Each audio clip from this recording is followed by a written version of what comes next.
In 17th century CHamoru society, there existed a custom where Ulitao, unmarried men, lived with and engaged in sexual relations with unmarried women in communal houses called Guma Ulitao, bachelor houses. There was at least one Guma Ulitao in every village and two in more populous villages. Ulitao differentiated themselves from married men by carrying sticks called tunas, and renowned Ulitao wear headbands made of fine tree bark. Ulitao also had a mysterious and allegorical language known as Finno-Golophon, which was primarily used in amorous songs and only understood by them. If the Ulitao were interested in an unmarried woman, the Ulitao would go to the father and offer him valuables such as iron and shells in exchange for the daughter to stay with them for some time in the Guma Ulitao. The father would happily send his daughter, and the mother would encourage the daughter to go as well. Sometimes fathers would initiate the exchange of their daughters to the Ulitao for valuables. These women who engaged in sexual relations with Ulitao were known as ma-Ulitao.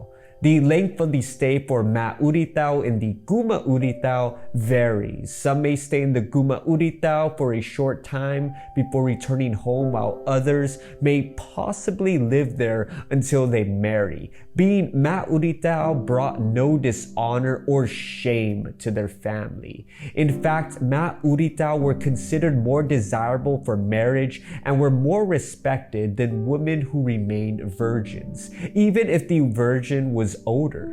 Eventually, a ma-Ulitao would marry an Ulitao and they would build a house and live away from the Guma Ulitao, and the married couple would be monogamous.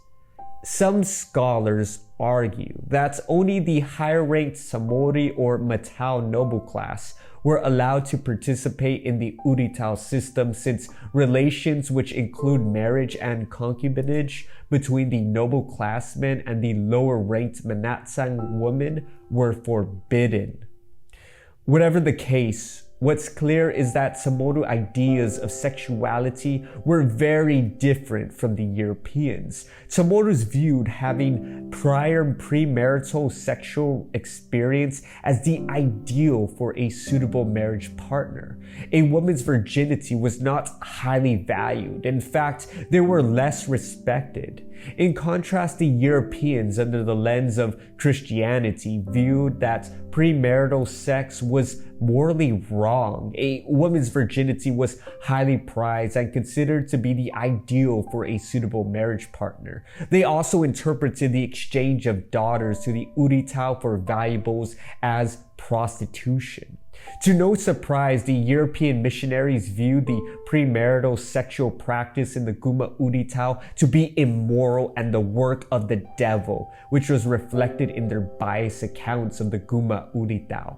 As one missionary account described the Guma Ulitao as the houses dedicated to sensuality and turpitude, where the bachelors, along with a single consort, accomplice of their sins, would serve the devil with numberless ugly doings as in temples of abomination. The Guma Ulitao also proved to be a great obstacle for the successful conversion of the CHamorus to Christianity. As a result, the Spanish focused their efforts on destroying the Guma Ulitao and the cultural customs surrounding it. By the end of the 17th century, the Spanish eradicated the Guma Ulitao, and Christianity was accepted by most of the surviving CHamorus, and with it the adoption of social conservative ideas of sexuality. So Zeus Masi for watching. Guahusipulan Esta.